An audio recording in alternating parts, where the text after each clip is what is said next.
Making sure I didn't click in it. I have, now it'll work.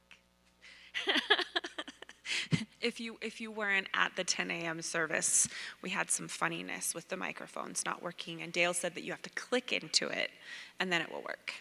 So, thank you for joining us for this is part of our series to raise money for the organ.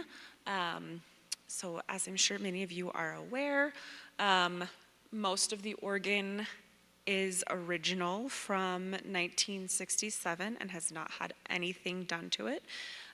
There were some upgrades and some additions that were made in the 1980s, but since then the organ has not had any major work or repairs, and so we are reaching the point where some of the components are starting to get to the end of their lifespan. And so we started this concert series in order to start to raise money for the repairs that we see coming down the road with the organ.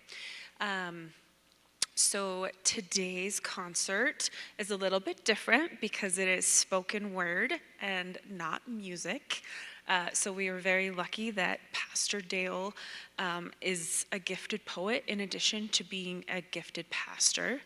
And so he is going to be sharing some poetry with us that he has written. A lot of this poetry is brand new, never been heard, so that's very special. And at the end of our little concert, if you call a poetry reading, is that what we should call it, our poetry reading, there is a table at the back with some of Pastor Dale's poetry books that if you are interested in purchasing some of his poetry for your own collection, you are welcome to do so. Sound good? Okay.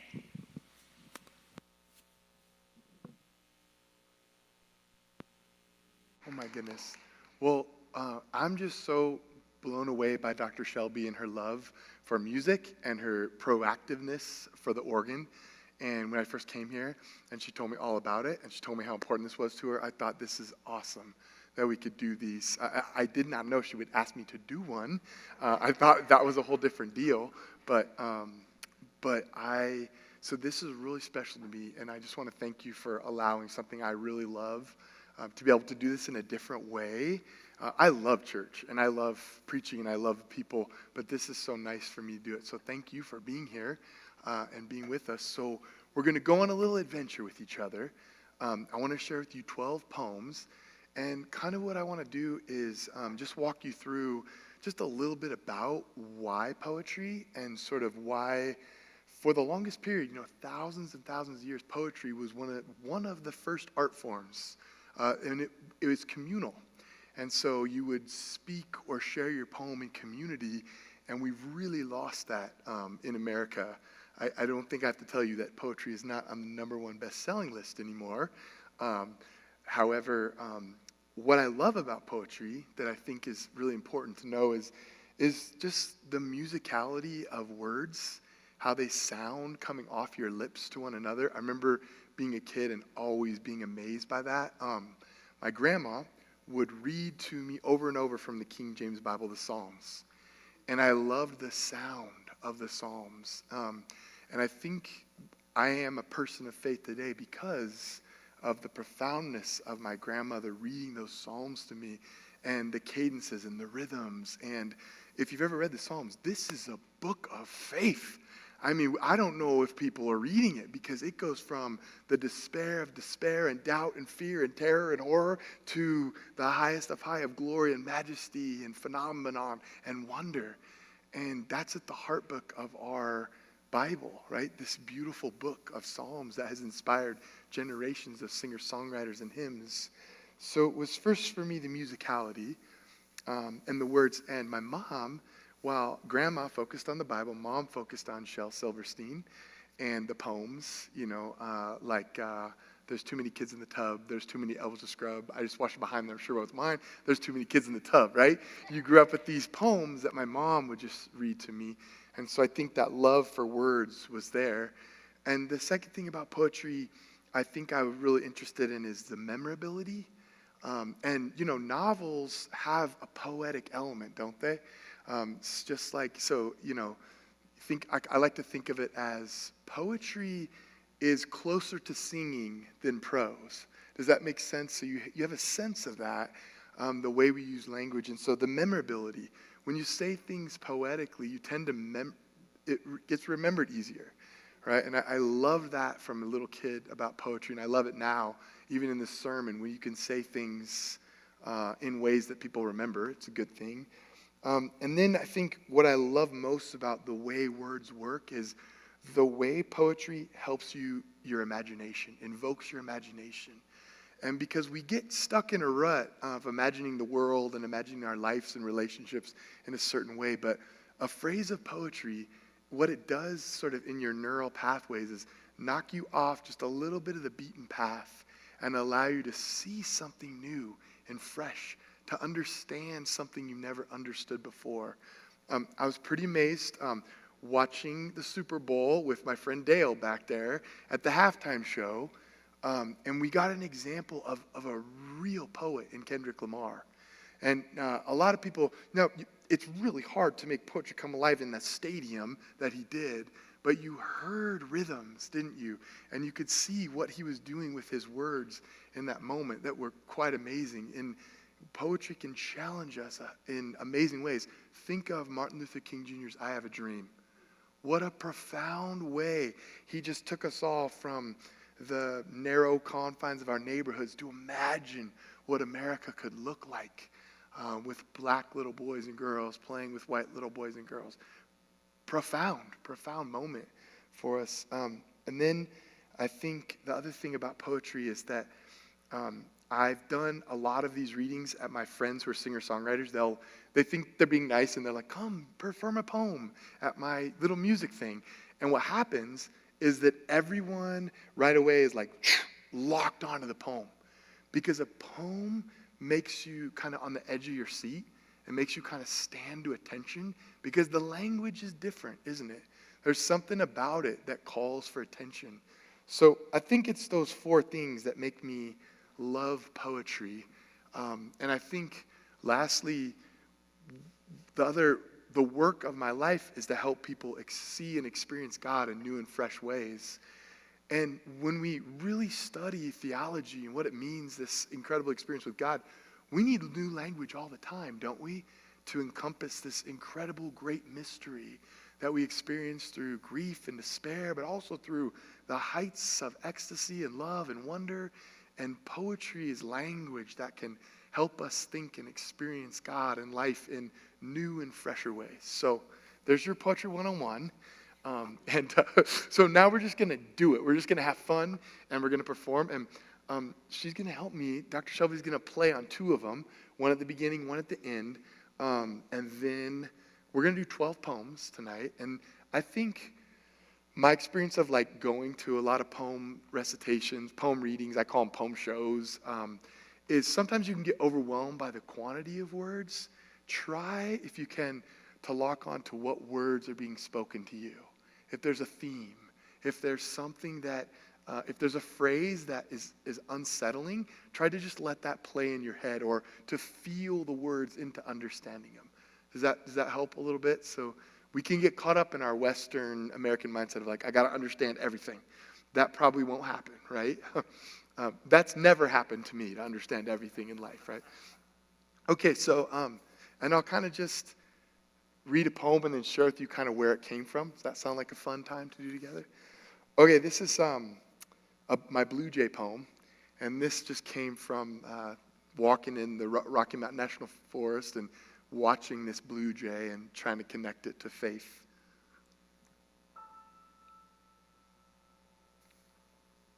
I saw a blue jay hop-scotching up the sage pine tree. And for a moment, I thought I heard that jaybird laughing, playing, now bounding, aerodynamically, head leading I see, dabbled blue hues across the skyline like smudged finger paintings. Her lavender blue crest, legs, bill, eyes black, with white raised chest, invigorating, springing now hanging, cackling through the air, exhilarating, everywhere blue variants dappling. Some say God never spoke to me. Had they seen blue jays, leaping and laughing, soaring now singing, speaking God, saying, my language is wonder, wonder that liberates the heart, the beginning of hearing, seeing, and believing.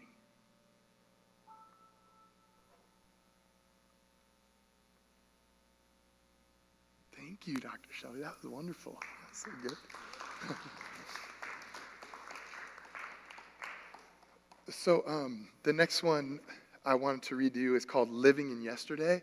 And I haven't actually performed this one before. And it's a poem about the closures, the type of ending, the times we say goodbye, and how to say goodbye so we can say hello. And of course, I grew up in Colorado in nature, so that's going to be in every poem. So here we go. I limped along the hiking trail, living in yesterday, until a doe and a fawn startled me.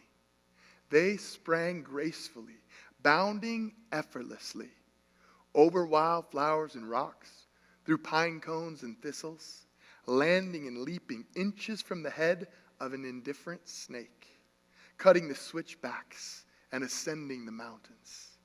Captivated, I watched as their shadows disappeared. Freedom and finesse with each touch down and take off. A doe and her fawn, hooves kissing the earth, the forest floor their drum, a praise song of wonder. When their dance fell silent, unanswered despair stirred, and unresolved feeling swelled. Slow tears fell from my cheeks. A strange, salty mixture of fear and failure, regret and longing, dirt and death. Yesterday's memories, my forest thicket, rocks and thistles and snakes, my stomping grounds. I limped along the hiking trail and asked, will I ever feel the graceful spring of wonder in my body again?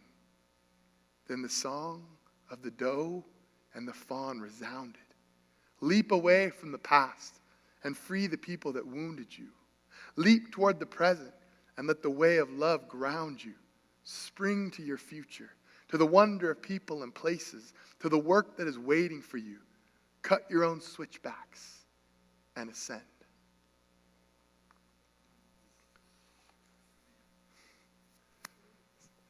Thank you. Thank you. That's so nice. Thank you. So you're always, I think also what really influenced me was, I grew up in a moment where, training to be a pastor, I still worked for the pastors who were given 35-minute sermons. And you all in this room know, shake your head. And I was at that edge where I was 35-minute sermon is a long sermon. And then I was, leading the youth group, and I was like, I got 2.5 minutes. So I would use these poems as a way of helping them to think through and reflect, and then as a community we could read the poem. Yes? No, you're doing great. Something went through my mind. Yeah. After you've written your poem, Yeah. and then you go back and read it and even perform it, does it ever speak in a different way to you? The second time, once, or is it always, do you always remember how you Felt that same way? when you wrote it? Oh, that's a really good question. I like that question. I think, no, I love it. This is fun. We could do this. I love it, that question. The way I write is, I'm a pastor, so I'm writing for the weekly moment. And, so these are just all weekly moments I've tried to weave in to conclude more memorably, to help you take it home. So I think what I've noticed is, and so I've worked through a lot of my emotions, pains, fears, and working through them. So I think, but I've noticed people will start to ask for certain ones during a memorial service. And then then I'm more looking at it from their viewpoint of like, how did you ever get that from, you know? So in that way, yes. So, okay, let's keep going with that. That's fun. So the next one is a poem I wrote, and yeah, it's, I'm trying to think of what I want to say about. This poem is about anxiety and what it means to feel that restlessness. And what I want to do is we're going to play a track. Now, what I did with these was, since I was around a ton of singer-songwriters, there was one man named Brian, and he was loving these, and he does a lot of keyboard stuff, so he started creating this music underneath the poems, and we kind of had a connection, and you can kind of see when you hear this music, it worked really well with the poem underneath it. So I wanted to give you an example. Now, if we were around college students or young adults, we would turn it way up really loud. But it still really works to let them feel the music with the poetry together. So here we go on this one.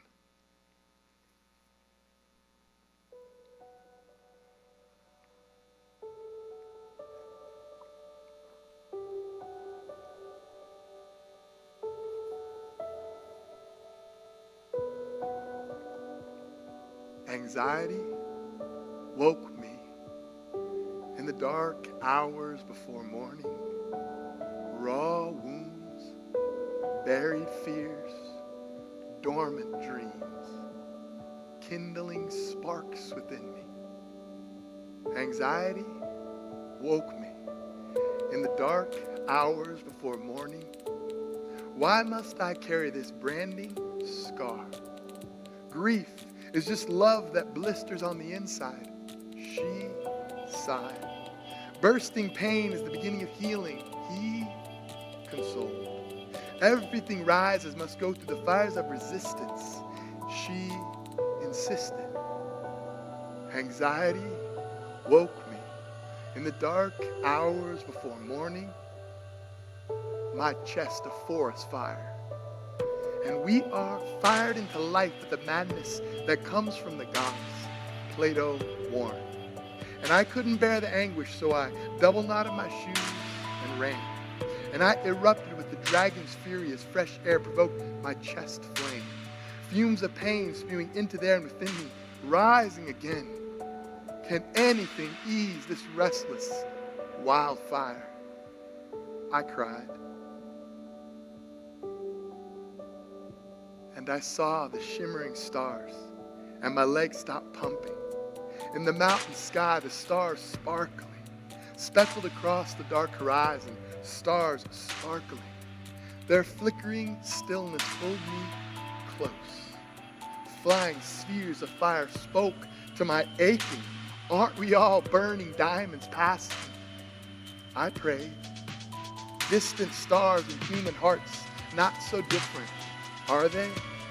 Thermodynamic supernovas, brilliant and then fading. In the dark hours before morning, I awoke. Through blazing constellations, could God be saying, planets are made by stars exploding, black holes birth an expanding universe. Surrender to the mystery. You are becoming something new. Some fires can only be consumed.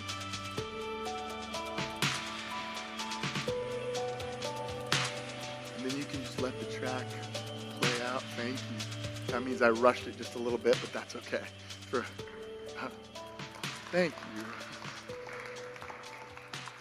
So that one is a really great story because when you're trying to put a feeling into words and move it and to think about God with it, like where is God in that restlessness? How do people explain away our pain, and how do we find the resolve that helps us to move forward is what I was going through. And my high school English teacher saw that on Instagram when I posted it, and she said, "You captured a perfect iambic pentameter in the last mode." And I thought that was pretty awesome. The language of Shakespeare, iambic pentameter. So the next one is, as you know, Brooks, our 4-year-old, was born during COVID, and that was like kind of a surreal experience to have. You think of, remember, we all remember this, that we all have like trauma over our COVID stories, right? But when they told us the world was shutting down in the spring, and they literally called us from, we'd already done the hospital we were going to have the baby at, and that's like just feels like a deep breath for every mom's heart, right? The hospital, the routine. Well, they called us during COVID and said, we're sorry, we're shutting down this hospital for COVID patients. So you just felt like, and I felt like saying, thank you for making my wife's anxiety go out the, Now I need to write another poem on anxiety for my wife. But, and then when the day finally came, it was surreal to just, the only way I can describe it is like, no one's in the hospital. It's the weirdest thing. I was like allowed to be like a fly, but I better not speak up. That's how I felt. And then the doctors were like, I describe it in the poem about in blue armor. Because if you remember that day, they were so locked in, and then this little baby's coming out. So it was this really weird parallel. And then you're seeing in the midst of this global fears rising. And this was like week 2 of the shutdown when Brooks came. So I had to write about that. So this one I've never shared, besides like with friends and stuff. But I wanted to capture the weirdness and also the power of what a woman does in pregnancy, right? So here we go. In the passionate agony that is labor, just before our son's first breath, inside the night of your womb, a moment of calm, halfway to morning. In a pale gown, you gather strength for one more push as doctors and nurses in face masks and extra layers of protective blue armor monitor machines beeping through thunderclouds of unspoken global fears, invisible threats in a sterile room with no windows. My queen whispers, "Stay with me." And I fight the urge to look away, and I can't explain how the room changes, or why no language can describe a mother's majesty, the work of a goddess, an elegant wolf, crimson phoenix, or something like Pegasus in flight. No physical laws can hold such wings of courage as she soars higher. Blood and sweat and flesh mingle with joy, but I must not weep, for she is every woman before her. Eve and Mary and more, carrying a chrysalis of dreams, a zigzag of holy emotions, from the ashes of her ancestral architecture, sacrament of hope, a crown of jewels, the gospel. As shadows swell on this sacred night, I must not forget love's mystery, how far a heart must open, or is it broken, or both, to make another life. So that one, I was telling Dr. Shelby, like, I mean, you all have been at a birth, and you're like, this is unwordable, right? Like, it's just incredible. And this was my third with Stacy, and so I didn't want to miss like the moment. I wanted to be present, and for me, being present means writing. But Stacy will say, "Put the pad away," during certain moments, which is fair. But when I wrote that, and finally, I told Dr. Shelby, I was like, I finally wrote a poem I'm going to win a major award for. But it's not true. I didn't win a major award, but I think I wrote a good poem on the experience of it. So this man came into town who's a speaker, came to Denver, and he'd done his work on Instagram and kind of looked up like poets, and so he asked me to come do a couple poems. And I didn't do enough research on this guy. And so I came and did a couple of my poems. Remember, these are like very pastoral, very like real, honest poems. And it turns out he like had this like desire to be more of like a Christian comedian. So I like opened with these 2 poems, and it was amazing because I had some musician friends with me. But then he starts on his comedy routine. It was so awkward. It was like, I felt bad for him, but it was kind of funny. So, okay, yeah, I want to do, so this one I wrote for Trey, and I seem to, what I really think is that I really think great works of art are when the way I say it is like when you're vulnerable enough to share your individual story, and then it meets people for the universal story. And I think what preachers do wrong a lot of the time is they try to preach from this like universal standpoint instead of just sharing how this God thing is transforming their life. Because I think what we really want to hear is how, if it doesn't touch that person's life, why is it important, right? Or it comes off as more academic. So the particular, that moment, that experience gets us all to think about what it means to live for something bigger or universal that we share. So this is about Trey, and this was like kind of the height of the Me Too movement. And I think we can all share. This is my poem. You got the poem to women in the birth. Most of my guy friends are like, I don't get that poem, and I'm like, okay, maybe that's okay. But this is my poem to masculinity is going under major transformation and changes, right? If you just look at the generations, my father-in-law, I swear, has never changed a baby's diaper. Okay? And that was not an option in my house, right? I had to change diapers. And just on that alone, we're seeing such a change. And I think there's a way of looking at it gracefully and beautifully, and us as men really thinking through, what does this mean? We know the paradigms we grew up with are not full and whole, but we all want something more full and whole for our kids and grandkids. So this was me trying to write to Trey about putting some thoughts like that together. So it's called My Beautiful Boy. My beautiful boy, masculinity is not a bumper sticker or of cliches, but an epic poem that you must write and rewrite. I need to say to you, don't settle for the comfort of easy answers. People will try to box you in and stifle the air you breathe. Life as a caged bird breeds anger, resentment, and apathy. Your mom and I want more for you.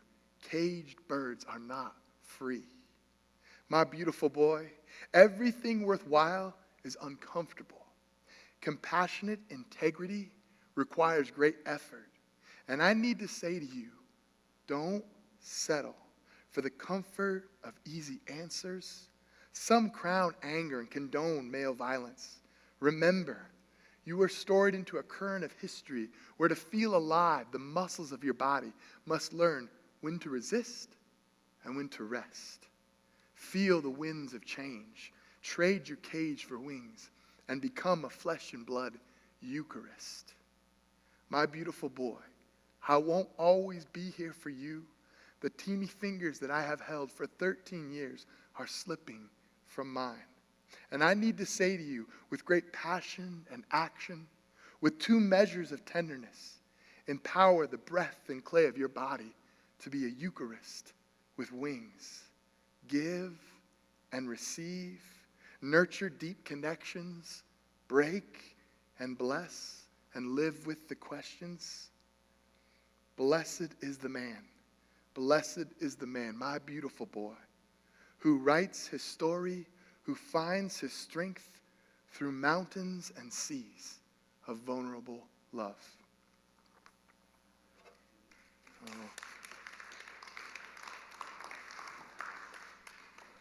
Thank you. I also started trying to, Mary Oliver, if you love poetry, Mary Oliver's just a wonderful place. Her book Devotions is only poems, and I did it for a Christian education where we just read a Mary Oliver together and talked about it, and it's so rich and so wonderful, and her story is really, really wonderful. But I started being inspired by shorter poems for her, and she can write, should I give you one memorized? Okay. This is the memorable part, right? That you can just read a Mary Oliver poem and know it. Things take the time they take. Consider St. Augustine and all the roads he traveled. Things take the time they take. That's Mary Oliver right there, right? You're like, oh, it's so beautiful. So this one is, I've shared this before, But I don't know why I come back to it, and I love it, which is weird. This one's called Slow Healing. We stole an hour of rest under the shade of an elm tree. Our bodies were full sails, easy and open for a moment. Tell me your pain and I'll tell you mine. How after years of burn, my scars carry heat. How the knotted roots within have grown tight and numb. The shelter of friendship is the gentlest breeze, a current for slow healing.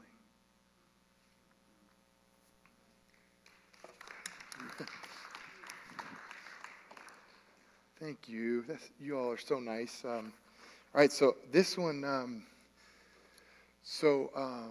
I started writing a poem, and I haven't shared it with you yet, about my dad. My first poem ever that I wrote, it was a poem about my dad's laugh, and what it meant to lose my dad, and what it meant to remember his laugh.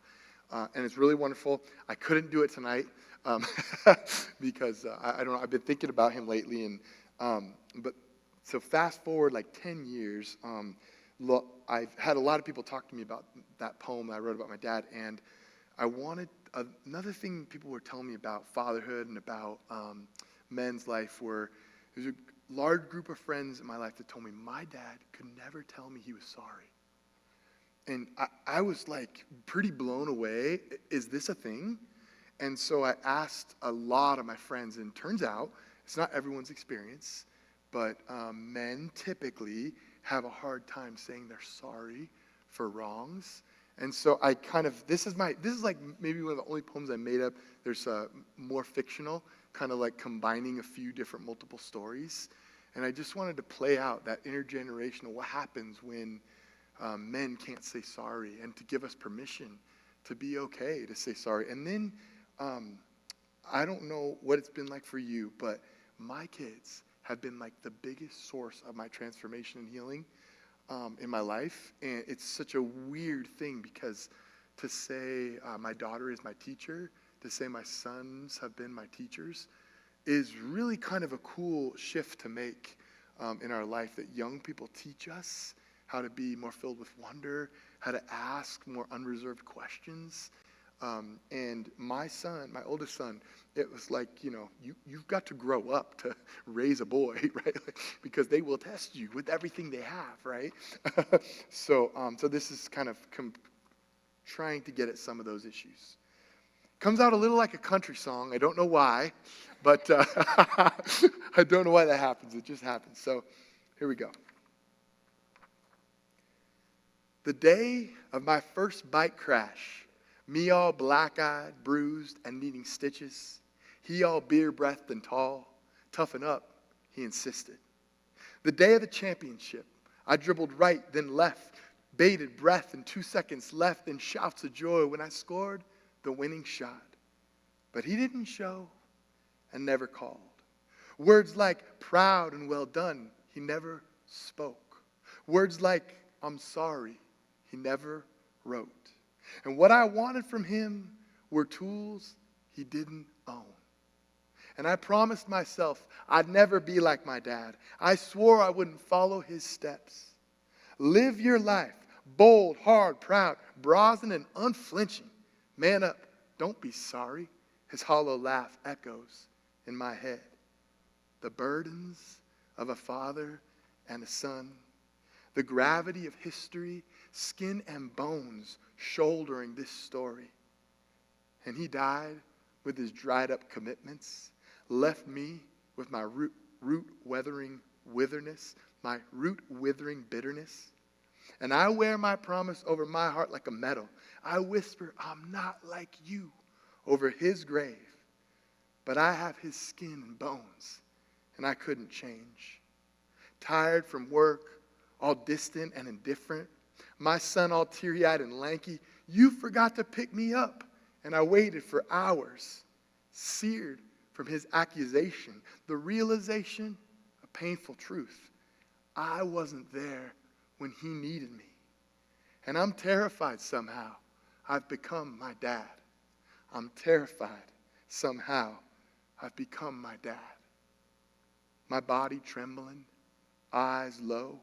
And he's a warm planet holding my burdened body in his orbit. A baptism of hot tears on my neck.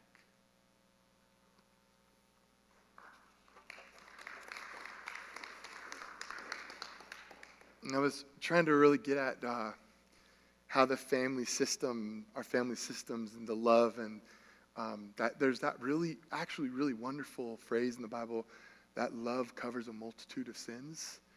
And it's like one of those ones where we can rip the Bible out of context and we can make cliches, but that is a profoundly beautiful statement, isn't it? That our love can literally break the cycles of sin, and that love can really, in all our vulnerabilities and all our mistakes, can call us to something more, and at the same time forgive us and move us towards better life together. Beautiful, I think. So, all right, I want to read you. Oh, it was Valentine's Day, and I never read the love poem that I wrote for my wife. And so I thought, okay, let's get it hot in here, right? It's Valentine's Day, and Dr. Shelby was asking for new ones. I did read this one time for another group, but it's a newer one. So this is very different than the other poems you've just heard. And these are love poems are what really make money in American poetry today, right? Okay? All right. Years of haunting loneliness, of seeking and hiding, of desperate wanting, before thousands of silent snowflakes on Larimer Street whirl and twirl in the light of the moon. And my hands are reaching the stitched flowers on the sides of your dress, and your fingers brush my cheeks, my neck, and your lips are kissing mine. Your lips are kissing mine for the first time. And your warmth is a brave home for my tremble. Through a million acts of unending vulnerabilities, I want our lips to say hello and smile again. On our wedding day, late nights and early mornings, labor and delivery, hard conversations, dishes and laundry, Brussels sprouts and bacon, change and transitions. Every night I want to kiss you like the first time. Every night as snowflakes fall, as we grow old, I want to place my hands on your body and whisper, remember the first time your lips are kissing mine. It's like it shouldn't be this way, but because that was me kind of like being myself for Stacy, and she's giving me she likes that poem being read. But it feels, it says something, right? That like, as a pastor, I'm like, I feel like a little bit of red heat reading that poem. And I think it's like after, like a lot of people say like, where can I buy that one? It is so it's very funny. But all right, so I want to give you. We got 3 more. How are we doing? You got any more questions, Larry?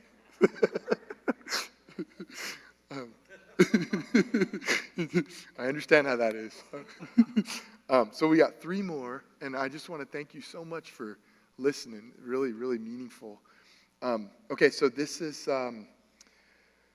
It was, for some reason, the poems to my son were harder, and I have many, many poems to my daughter. I don't know what that is about, but you're always trying to process what's going on. But I had so many really, really wonderful, I would say, I hope you get the chance to meet Irie. She's really wonderful. She's a really special young woman in that she's kind of an old soul.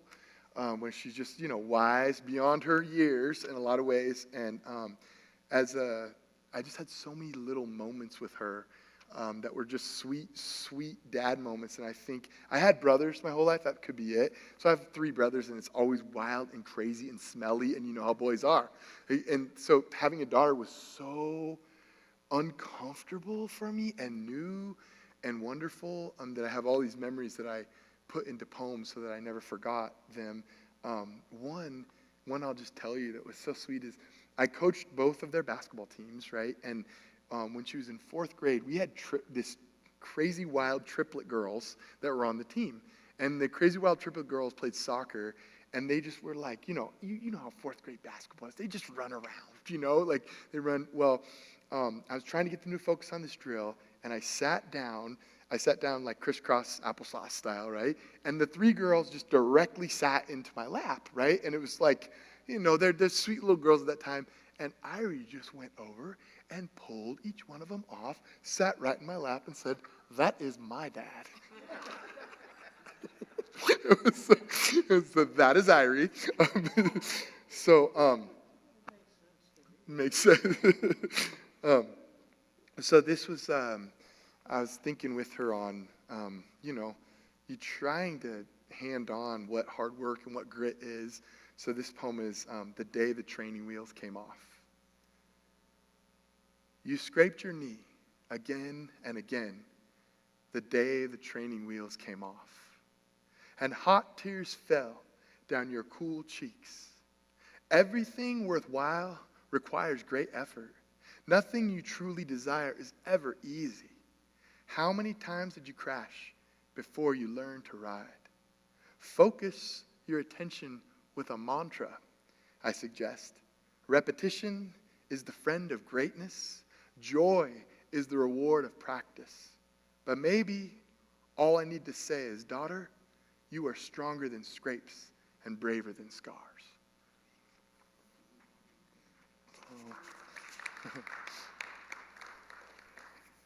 All right, so we're going to, let's see. There we go. Yeah, we're going to do another little track one. Do you like the electronica, how we've composed the music bed under it? It's fun. You can you could feel it in a different way. All right, so this is, this is about how the power of our words and the power of hurting and healing each other with our words. So will you play the Fragile Trigger one for us? Thank you, Shannon.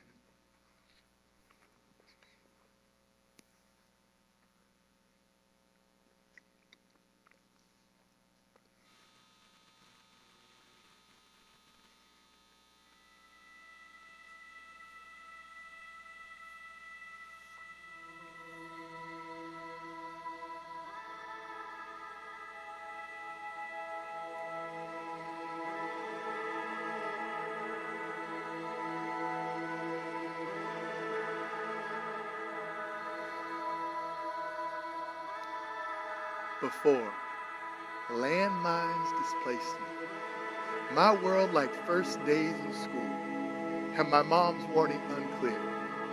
Your heart is a fragile trigger, and your words eternal ammo. Keep your pulse with keen attention, for your life speaks as your heart goes. The bully shown, and words like grenades thrown, pushing, pulling, words explode, shrapnel cutting, scars untold.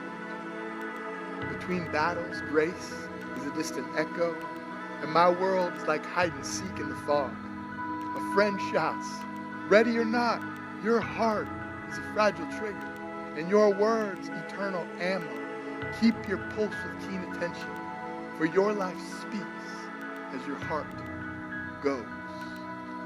And the wounds fester, and my heart pumps, saltwater and fresh, fears and forgiveness. The battleground, my words, white flag or reload.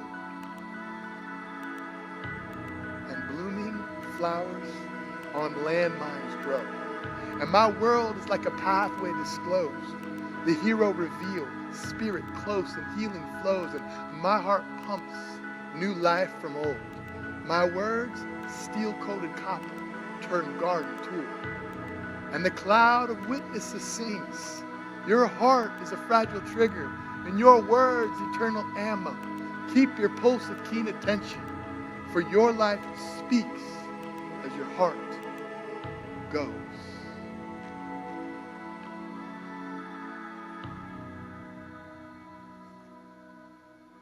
And beyond wars, grace grows in me, and my world's like a home-cooked meal with friends and enemies. Thank you.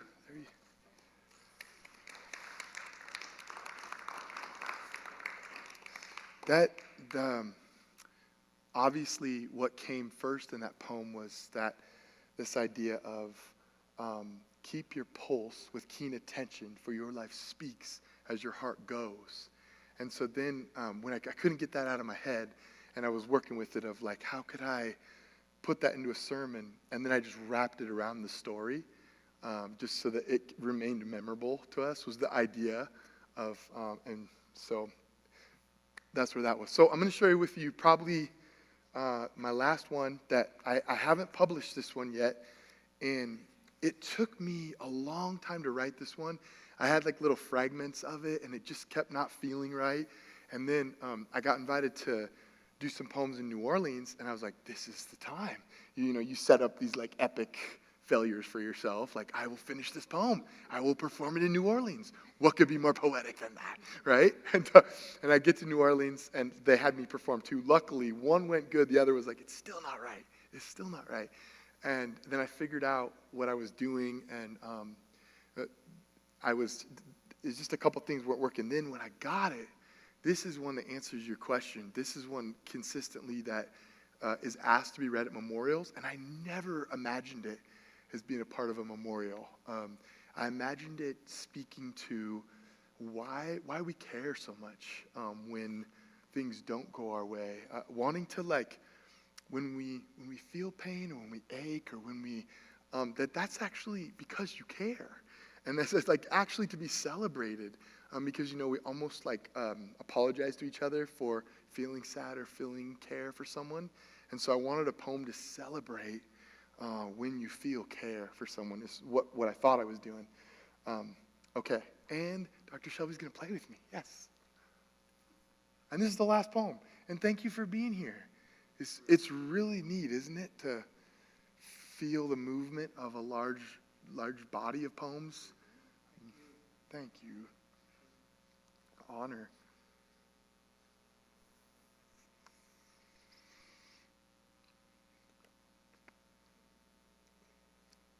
You chose love, and the pain that swells through the rivers of your body, the ache that throbs on the shores of your mind, is the proof. You dove and crashed in an unpredictable ocean, and the grief that flows to the bones is the witness.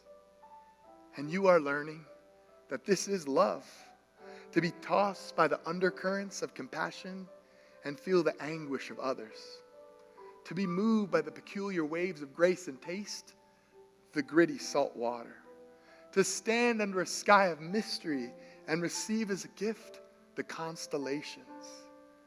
You suffer because you care. You suffer because you care. You suffer because you care. An ocean of love grows within you. Your internal is the groundswell of the eternal. Your body is the tide of God's affection.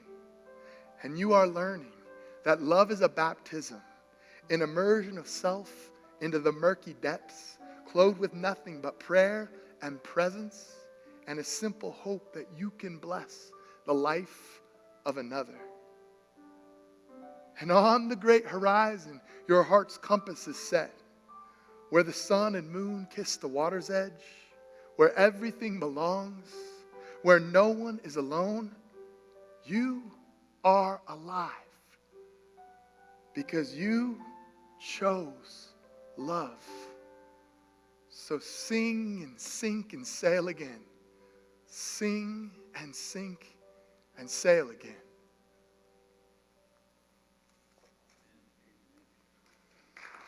Thank you so much. It's so nice of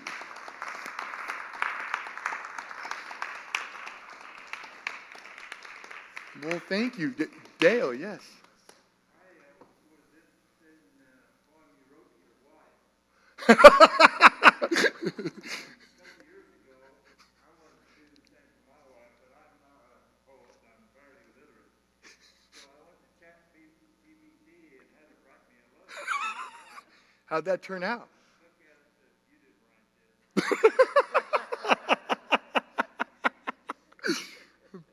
just made my day with that story. So in conclusion, cherish poets. They do good things. And next time, come to me and we could write that poem to your wife together, now. My 13-year-old did ask the boy to be her Valentine using ChatGPT last year. And it worked? Oh. So maybe it only works for that. Not for your wife, just for your Valentine. Maybe. That's funny. Yeah. We're just so delighted you were here tonight, and thank you so much for coming. Thank you. That's true, yes. So our March concert is going to feature all 3 bell groups. So that will be on March 23rd at 4 o'clock. So we will have Appraisation, Wesley Bell Ringers, and then also the Asbury Bells. So we are calling that Ring into Spring. So come back for that one. That's wonderful. Thank you, Dr. Shelby. These are wonderful. Thank you.